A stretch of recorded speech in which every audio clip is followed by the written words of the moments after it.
지역은 지금 인구가 계속 유출되고 있고 인구가 새로 태어나는 출생률도 감소하고 있습니다. 네.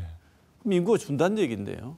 그럼 주택의 수요도 줄지 않습니까? 이런 상황에서 지역의 부동산 가격의 전망, 미래 짧게 어떻게 보십니까? 떨어진다? 예, 저는 지금 회복될 수 있는 가능성들이 충분히 있다. 단순히 이제 그런 여러 가지 그 가구 수나 인구 감소는 이야기를 하고 있지만 1인 가구도 많이 증가를 하고 있고요. 지역에서 얼마나 산업 생산 기반이 좀 구축이 되어서 새로운 신수요들을 유입할 수 있는 환경이 구축되느냐 하는 부분이 큰 의미가 있을 것 같고요. 또 하나 반드시 말씀드리고 싶은 것은 대구 지역 같은 경우에 있어서 제가 서두에 말씀드린 바와 같이 2025년에 들어서게 되면은 충분히 그동안에 그 적체되어 있는 매물 부분에 대한 압박으로부터 벗어날 수 있는 환경이 구축이 되는 것 같습니다. 그렇게 되었을 때 향후에 있어서 전국적으로 서울이나 수도권과 지방을 가리지 않고 분양가는 여러 가지 공사비 증가 등으로 해서 올라갈 수밖에 없는데 상대적으로 신규 분양에 있어서 지방의 경우에 있어서는 기존 주택의 경우에 있어서도 상당히 가성비가 좋다. 그런 측면들이 있기 때문에 그런 부분과 관련해서 지방에 있어서도 어느 정도 지금까지 매물 압박만 조금 벗어날 수 있다면 시장에 대한 기대감은 충분히 가져볼 수 있다. 그래서 저는 지방의 경우를 갖다가 너무 부정적으로만 볼 것은 아닌 것 같고요. 또 과거에 우리 대구 지역 같은 경우에는 세종시도 지금 마찬가지입니다만 전국의 부동산 가격의 상승률을 1, 2위를 다툰 적이 있습니다. 그래서 일단 제일 중요한 것은 너무나 지금 숨가쁠 정도로 지금 굉장히 그 매물 부분에 대한 압박에서 벗어나는 것이 급선무인 것 같고요. 네. 그 이후에는 시장에 있어서 충분히 수요층들이 몰려들 수 있는 환경을 얼마나 잘 대구시의 시정에 반영을 해서 구축을 하느냐 이런 부분들이 다 연계해서 복합적으로 생각을 해야 될 것 같습니다. 네. 대전제는 감소할 수밖에 없습니다. 그럼에도 불구하고 인구만 가지고 주택 수요를 얘기할 수는 없는 부분이고 우리가 과거에 생각을 해보면 작은 단칸방에 살다가 그러다가 이제 90년대 좀 넘어와서는 우리가 원룸에 살았고 또 원룸 살던 사람이 오피스에 살고 소형 아파트 살다가 지금은 1인 가구도 중형 아파트까지 사는 구도가 돼 있는 거죠. 그래서 이 주택 수요가 굉장히 높아지고 있고요. 그다음에 이제 대구의 주택 수가 얼마 있냐면은 한 85만 가구가 있습니다. 이 85만 가구의 주택 연한을 한 50년으로 상환해 보면은 1년에 한 17,000 가구가 멸실 가구로 돼야 되는 상황이거든요. 그런 우리가 인구는 감소합니다만은 앞으로 이 주택 수가 사용 연한에 따라서 이 멸실되는 걸 생각해 보면은 자연 감소가 한 17,000 가구가 되는 거고 여기다가 우리가 주거 상향을 끊임없이 요구하기 때문에 사실은 집은 절대적으로 필요는 합니다만은 그러나 지역별로 우리가 도심 생활이 편리하기 좋은 데는 집값이 유지하겠습니다만은 비도심권에는 사실은 인구 감소에 의한 가격적인 영향을 받을 수밖에 없습니다. 준공 미분양이 굉장히 문제 아니겠습니까? 다 준공하고 다 했는데 분양은 안 된 이런 상태. 그다음에 프로젝트 파이낸싱 리스크 여전히 있고요. 신규 아파트 물량, 입주 물량이 하반기에도 적지 않다고 합니다. 이 상황 자체가 녹록해 보이지는 않는데 하반기 대구 시장 상황 송 이사님 먼저 전망 잠깐 해주시죠. 하반기 시장을 이게 논하려고 하면 여러 가지 이제 변수들이 굉장히 많습니다.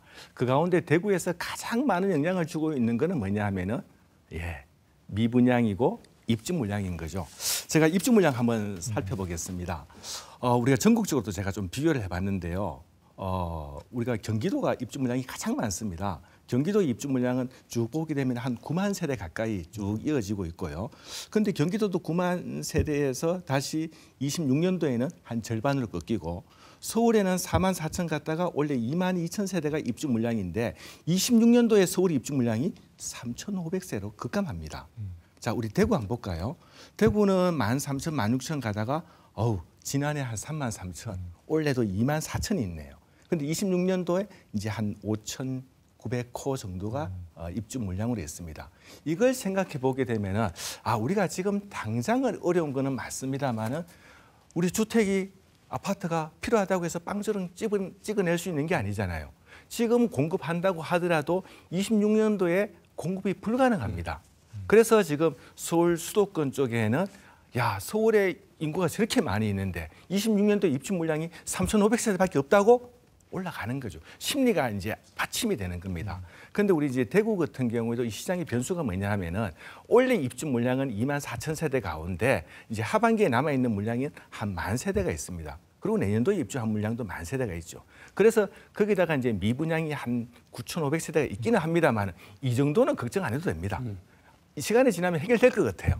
그런데 여기서 가장 큰 변수는 뭐냐 하면은 하반기에 신규 공급 물량을 얼마나 할 거냐. 이게 굉장히 큰 변수입니다. 신규 공급이 많아지면 많아질수록 지역에서 다 소화하면 좋겠습니다만은 소화하지 못하면 이게 결국은 또 미분양 증가로 나타나는 거거든요. 결국 미분양 증가는 수요자의 심리를 압박하는 거죠. 지금 당장에 집 살 필요가 없다. 이제 이렇게 나타나기 때문에 우리가 이제 가장 하반기 가장 큰 변수는 시장의 신규 공급 물량이 얼마나 쏟아질 것이냐. 이게 가장 큰 변수라고 보여집니다. 네. 그동안에 인허가라든지 착공이나 이런 것들이 지금 2, 3년간 많이 줄었기 때문에 내년부터는 서울 수도권을 뭐 가리지 않고 그다음에 지방의 경우에서도 공급 자체에 굉장히 지금 위축이 예상이 되고 있습니다. 그 중에 이제 제일 중요한 부분은요. 이 공급을 담당하는 건설업체의 사정이 지금 녹록지가 않습니다. 무엇보다도 최근에 많은 뉴스를 통해서도 지금 진행 중에 있는 부동산 PF 관련해서 건설업체들이 지금 압박을 지금 많이 받고 있는 상황이고요. 지역 경우의 시장에 있어서는 더욱더 심각한 상황이기 때문에 대구 지역의 수요나 매물 부분이 정리가 되고 난 뒤라 하더라도 사실은 충분한 그 공급이 뒤따라올 수 있느냐 하는 부분은 건설업체의 사정으로 볼 때 그 상황이 녹록지 않습니다. 그래서 향후에 공급 자체가 시장에서 기대하는 만큼 지방의 경우에는 또 대기업들이 기피하고 있는 지금 상황이기 때문에 공급이 충분히 뒤따라 줄 것이냐 하는 부분은 좀 지켜봐야 되는 상황이고요. 서울 같은 경우에도 지금 정비 사업이라고 해서 재건축이나 재개발 같은 경우에는 서울 도심의 경우에도 공사비 분쟁을 둘러싸고 정지되어 있는 경우가 거의 한 40% 가까이 됩니다. 아직도 공사비 부분에 대한 합의점이 이루지 못하고 있는 현장들이 많고요. 심지어는 조합원들의 추가 부담이 너무 클 것을 생각해서 지금 하고 있는 사업 자체를 그냥 중간에 중단하자. 이런 상황에 대한 갈등들도 많이 있는 상황이거든요. 그래서 제가 볼 때에는 일단 지금 그 현재의 수요가 더 늘어날 것이냐 말 것이냐 매물이 지금 언제 해소될 것이냐 하는 부분도 중요하지만 향후에 2, 3년간을 지켜본다면 공급 자체가 충분히 뒤따르지 않을 수도 있다. 이런 부분에서 수요층들은 아마도 올해 혹은 내년부터 금리가 떨어지게 된다면 충분히 자금을 갖다 확보할 수 있는 상황들의 여건들이 형성되는데 그에 따른 공급은 녹록지 않기 때문에 향후 전망을 본다면 대구 시내의 있던 시장 상황들도 아마도 수급 상황의 어떤 균형점을 향해서 가는 과정에서 어느 정도 가격 회복의 그 기대감은 조금은 저는 장기적으로 볼 때 가져보셔도 충분하지 않을까 싶습니다. 네. 송 이사께서도 지금 하반기 우리 부동산 시장을 움직이는 제일 중요한 변수는 공급 물량의 문제라고 보십니까? 이게 이제 서울과 지방 대구가 다릅니다. 따뜻한 곳하고 추운 곳하고 다른. 서울에는 절대적인 공급이 부족하기 때문에 모든 공급을 하기 위해서 공급 촉진 정책을 냅니다. 그래도 공급을 하지 않고 있어요. 왜 안 하고 있습니까? 공급을 했다가 미분양 나게 되면 그만큼 큰 리스크를 건설사가 이제 부담이 되는 거죠. 그런데 서울에는 하라고 해도 못 하고 있는 상황이고, 그런데 우리 대구는 사실은 사업성이 나가 있는 물량이 상당 수만 세대가 있습니다. 이 수만 세대가 있는데도 불구하고 지금 금융사에서도 지원해주겠다고 하지만 건설사에서 사업을 할 수가 없는 겁니다. 미분양이 이렇게 나가 있고, 그런데 이거 미분양이 발생한 상태에서 또 다시 이게 자금 압박을 받게 되면 건설사들이 어려워지는 거죠. 그래서 서울의 공급 촉진 정책과 지방의 공급 촉진 정책은 달라야 되는 거죠. 우리는 어떻게 됩니까? 우리는 수요 촉진 정책을 내야 되는 거죠. 지금 정부는 뭐냐 하면은 수요 촉진 정책을 하게 되면은 서울 수도권에는 이게 촉발로 인해서 부동산이 반등을 할 수 있는 상황이 됩니다. 이것은 꼭 짚어봐야 될 것 같아서 질문 하나만 더 드리면 금리 문제입니다. 금리 미국 연준 금리와 우리 금리가 이제 뗄 수 없이 연동이 돼 있고요. 네. 이 금리가 부동산에 영향을 많이 끼치는 것은 뭐 주지사실입니다. 금리가 어떤 방식으로 금리 향방이 부동산 회복과 어떤 관련을 가지고 있는지 두 분께서 의견을 좀 말씀 주실까요? 네. 조 대표님 먼저. 지금 이제 우리 금리 자체가 가지고 있는 상황은요. 우리가 예전에도 비추어 보듯이 저금리 시절에는 그 저금리를 바탕으로 해서 충분히 투자 자금을 확보할 수 있기 때문에 부동산 시장에 그런 자금들이 많이 이제 들어왔습니다. 그런데 실질적으로 그 금리 부분은 그동안에 그 금리 대출을 받으신 분들이 주로 서민들이 많았고요. 그분들이 그동안에 대출로 인해서 부담이 큰 상황이었는데 향후에 금리 부분이 이제 현재 고금리 기조에서 금리가 인하되는 쪽으로 전환된다면은 그 지금 대출을 받으신 분들이나 향후에 대출을 받으실 분들에게는 충분히 내 집 마련의 꿈을 갖다가 단축시키는 그런 부분에 대한 상당히 큰 어떤 무기로 작용을 할 것으로 예상이 됩니다. 그래서 금리 부분에 대한 변동 상황은 계속 지켜봐야 되는데요. 지금 미국의 움직임으로 봐서는 당초 예상보다는 그 금리 인하 시기가 미국의 여러 가지 물가 안정이라든지 고용률이라든지 이런 것들을 감안할 때 당겨질 가능성들이 점쳐지고 있기 때문에 그런 부분들에 대해서 지역에 계신 분들도 충분히 관심을 갖고 좀 지켜봐야 되지 않을까. 그래서 저는 금리 부분은 향후에 부동산 시장에 그동안은 압박 요인으로 작용을 해왔지만 실질적으로 그 부분과 관련해서 향후에는 부동산 시장에 상당히 군부를 떼는 어떤 그런 자극제로서의 가능성이 활약을 할 가능성이 크다고 저는 생각을 하고 있습니다. 앞으로 호재가 될 가능성이 크다. 손 의사 어떻게 보십니까? 네, 이 금리는 부동산 시장에서 핵심 변수이고 절대 변수입니다. 우리가 과거에 생각해 보시게 되면은 한국은행의 기준금리가 0.5%로 인하됐었습니다.